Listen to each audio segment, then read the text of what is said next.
horror games really aren't like, you know, like they're spooky but not like scary. You know what I mean? Spooky but not scary.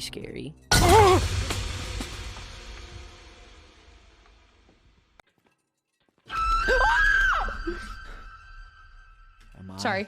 حال نیستم از اینکه دارم یه بازی ترسناک پلی میدم. میدونستید که بچه خودشون لطف کردن این بازی زیبا رو برای من فرستادن ولی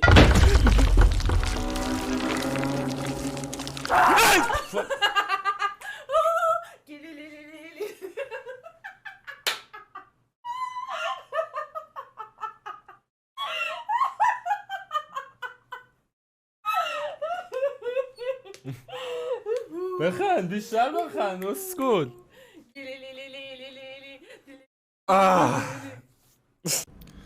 O, iść teraz dejta co za kurwa, easy. I tyle co za...